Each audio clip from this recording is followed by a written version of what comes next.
కేంద్ర కేబినెట్ ఈరోజు జమినీ ఎలక్షన్స్ కి గ్రీన్ సిగ్నల్ ఇస్తూ ఒక తీర్మానం చేసింది.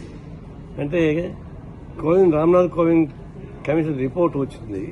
ఆ దాదాపు 18,000 పేజీలు ఉన్నాయి. దాని నుంచి జిస్ట్ తెలియదు. అన్ని పొలిటికల్ పార్టీస్ మీటింగ్ పెట్టడం లేదు. వాళ్ళ పార్టీ కేబినెట్ లో పెట్టి చేయడం అంటే కేవలం డైవర్ట్ చెప్పడం కాదు, అది సాధ్యం కాదు. ఎందుకంటే 2/3 మెజారిటీ వాళ్ళకి కావాలి. ఒకటి ఈ 1 ఎలక్షన్ 1 నేషన్ 1 లీడర్ అనే ఒక ప్రమాదకర సిద్ధాంతాన్ని ముందరపెట్టి మోడీ గవర్నమెంట్ ట్విస్ట్ చేస్తా ఉంది. ఒకవేళ మొత్తం వ్యతిరేకత పెరుగుతా ఉంది. ఈ 100 రోజుల్లో నువ్వేం చేశావు దానిపైన విమర్శ పెరుగుతా ఉంది. ఒకవైపు కేంద్ర ప్రభుత్వం వైఫల్యాలపైన విమర్శ జరుగుతూ ఉన్నాయి. ఇంకొక వైపు కేంద్ర ప్రభుత్వం మోడీని మార్చాలని ఆర్ఎస్ ఒక తీవ్ర ప్రయత్నం చేస్తున్న వార్తలు వస్తున్నాయి. ప్రైమ్ మినిస్టర్ స్థిమితంగా ఉంటాడో తెలియదు.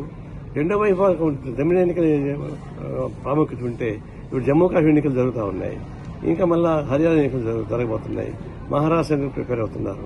దీన్ని బట్టి ఈ అభివృద్ధి ఏం చేస్తారు అంటున్నప్పుడు కేవలం ఇష్యూని డైవర్ట్ చేసి వాళ్ళు ఎదుర్కొంటున్న అనేక సమస్యలు పక్కన పడేయడానికి ఇది ఒక జిమ్మిక్ గానే ఈ 1 ఎలక్షన్ నుంచి పెడుతున్నారు.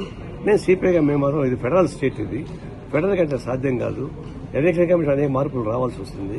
అందువల్ల 1 election 1 nation 1 leader ultimate Modi leader అనే పద్ధతి తీసుకెళ్తారు. దీన్ని మేము అపోజ్ చేస్తా ఉన్నాం.